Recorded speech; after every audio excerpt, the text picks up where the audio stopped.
If you're thinking about growing bananas, don't get the tall variety, because I'll tell you from experience, it'll literally drive you bananas. G'day, I'm Mark from Self Sufficient Me, and in this video I'm going to show you how we turned an area that was becoming completely useless, overrun by tall banana plants, into a workable area like this with a bunch of beautiful raised garden beds so that we could plant more and grow more. Let's get into it.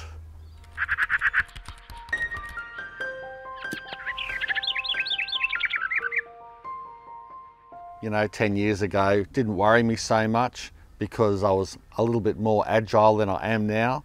I'd climb up a double step ladder and bag the fruit, because you have to bag the fruit.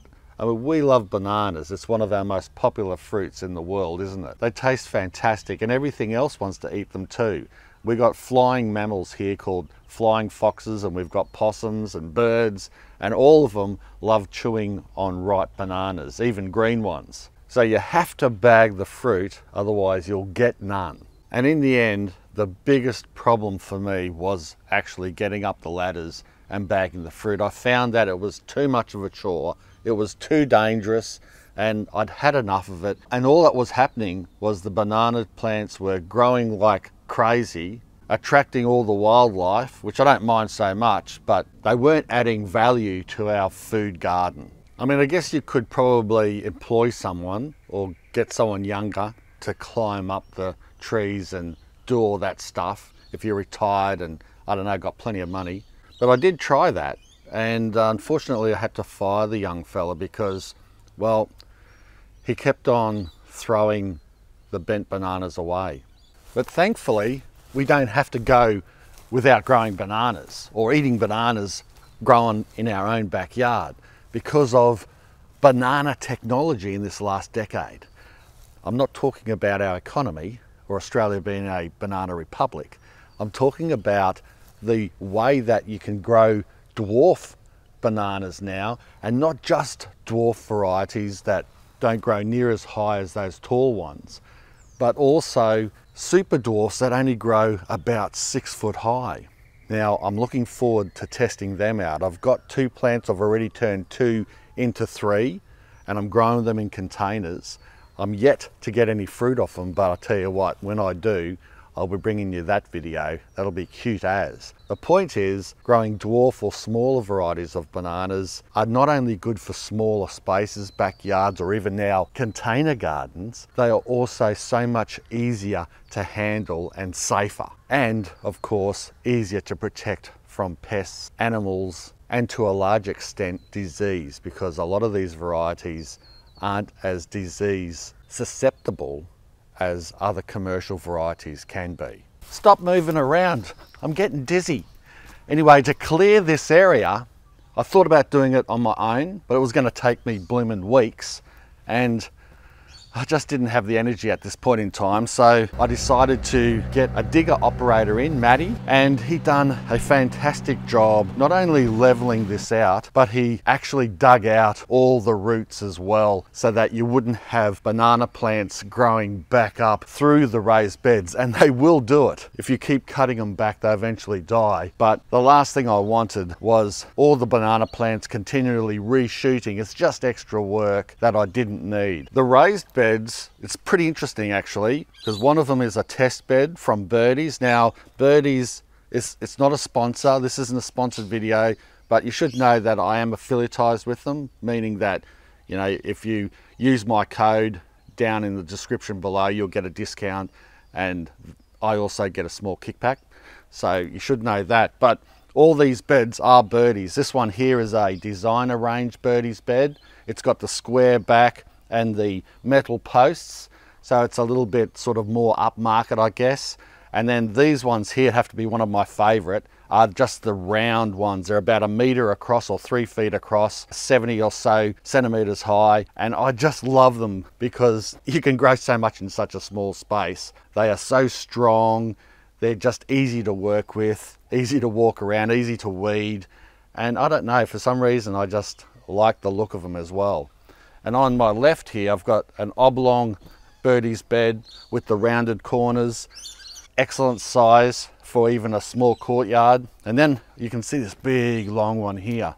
Well, this is a test bed that I'm doing specifically for the hugelkultur type guys out there like myself who like to fill these beds with a lot of organic matter in the base, like logs, even sticks, leaves, mulch, whatever you've got lying around, so it creates that medieval way of growing food that is so helpful and good for your plants. And in this bed here, we chucked most of the banana tree waste into the base, almost 3/4 of the way up.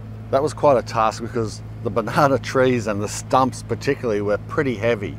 So we had to make sure that it wasn't damaging the bed as we were putting it in, or putting too much pressure on the structure, especially the internal structure, to prevent the bed from bowing out. And I'm expecting that soil and everything to sink quite quickly, and that's the experiment that I'm using to see how well this bed performs with that type of gardening technique in growing in raised beds. If I was to fill these beds up by myself with a wheelbarrow, carting the soil from the front to the back here, I reckon it would have taken me about 2 hours per bed. And I've done that for most of our garden, but this time I just thought, why not use the machinery? And that's the smart move. So we could do one of these beds in probably 15 minutes, but we did them one by one so that we could get the machine in, of course. Otherwise it would have been too hard to put all the garden beds in and then try to swing that digger around and fill up the beds. These beds were mainly filled in the base with rubbish soil that we had left over from our renovations and the landscaping out the front of our place, or fill if you want to call it that. Pretty bad fill, but we put that in the base until it was all gone on these main round garden beds. That way they wouldn't sink as much. So I stamped them down, making sure that the beds were nicely settled so that there was less sinkage, because in these beds here I might plant some small fruiting shrubs like raspberries or native raspberries like the Atherton raspberry, and so I don't want them sinking too much. So it's good to have that compacted soil in the base to get rid of it, as well as using it for a good purpose, recycling that soil.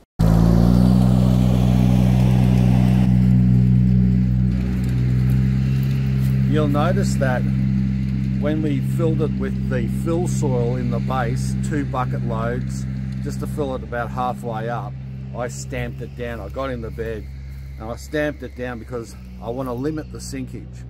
But when it comes to the topsoil, we've got 2 loads of topsoil.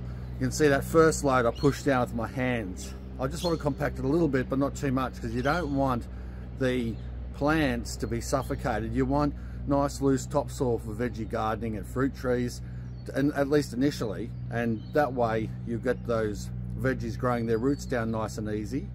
At the same time they get a lot of oxygen and nutrients to the roots. So that's why I don't want to compact it too much on top. I'll just put a bit of light pressure, and that last bucket goes on top. I don't compact it down much at all. I just level it off, add a bit of maybe compost to it and a little bit of fertilizer later and some mulch on top, and Bob's your auntie. This last oval bed here that creates this kind of corner in the back of our veggie garden, we filled it with waste soil as well in the bottom sort of third to a half, and then the rest of it was good premium soil from our local landscaping supplies company. And I'll tell you what, I'm very happy with the quality of this soil.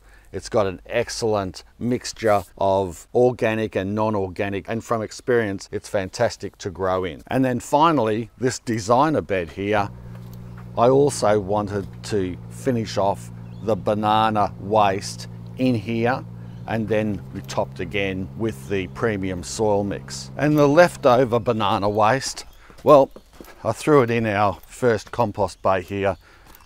It'll take a while, but over time this will compact down and compost down, and then I'll turn it into that second bay where we'll end up turning it into a wonderful dark compost that can go into these newly raised garden beds, I suspect. And in this space here you can see how it's sort of left vacant. I got Maddie to level it off a bit, but at the end of the day I was thinking of putting more raised garden beds in here. But now I'm thinking maybe we just leave this space open.